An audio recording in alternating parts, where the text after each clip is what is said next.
have Richard Smith here with me this morning, and he is going to explain in depth how far we've got.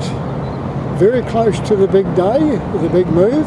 Thanks, Ed. We're getting closer now after a long haul. It's been a huge amount of work since the middle of last year when we first started playing around with a pit. We've reached quite a milestone recently with the completion of all the concrete foundations which you've seen earlier. Now we have backfilled the concrete pads. Between the pads you can see, if you look closely, the top of the concrete foundations. We've got a big central beam down the middle and a series of pad footings each side, all connected by beams. What we have done in the last day or so is filled all the space between the original level at where the foundations were poured up to the level of the top of the concrete.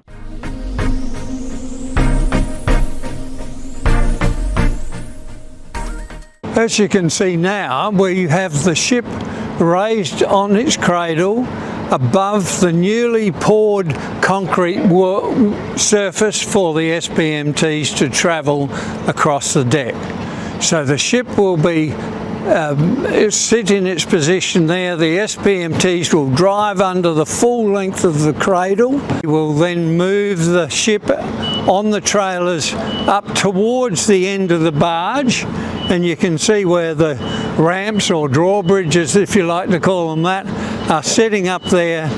The barge will then be moved further east in the dock and swung around at 90 degrees, and the two bridges or drawbridge type structures will go down onto the wharf, and the whole barge will be secured. And then at the right tide time we will drive the SPMTs and the ship slowly onto the wharf.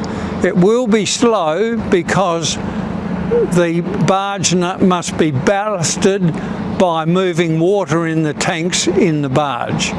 And so as the tide goes down and as the load gets lower of the ship on the barge, the tide will compensate, and the theory is that the barge deck and the wharf will remain pretty close to level as the SPMTs carry the ship off the barge. Behind me here you can see the barge being in its current state of preparedness for the offload.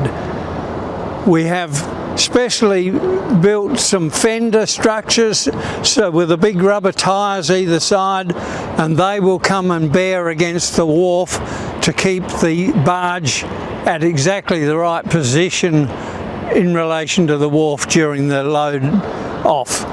The bridges will come down onto the wharf, onto a structure you'll see in a moment, and so this is all ready to go.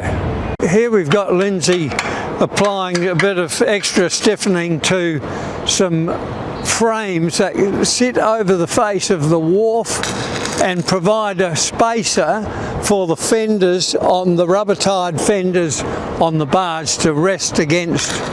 When they're in place, the barge will come around and pull in and be tied in tight, and the landing bridges that you see on the barge will come down and rest on these steel plates here, and then beyond this beam will be some rubble fill, and that rubble fill will extend out to the middle of the car park.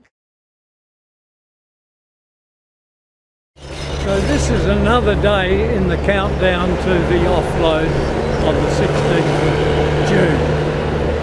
Today there's a lot of activity, and as there has been for the last couple of days, we're putting the fill that goes, the quarry rubble fill that provides the top working surface on top of all the other fill between the concrete pads and beams. We're also doing the stormwater system so that in the event of heavy rain and the rain coming back into the pit, we will be able to drain surface water up to our sumps at either end of the ship.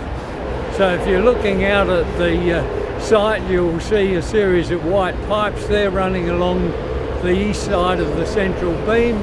They have a series of sumps there to collect water along the way. The other thing you'll see is them filling what appears to be a grey material, which is the quarry rubble, which is being placed on top of the compacted fill, which extends from the base of the foundations up to within 100 mil of the top.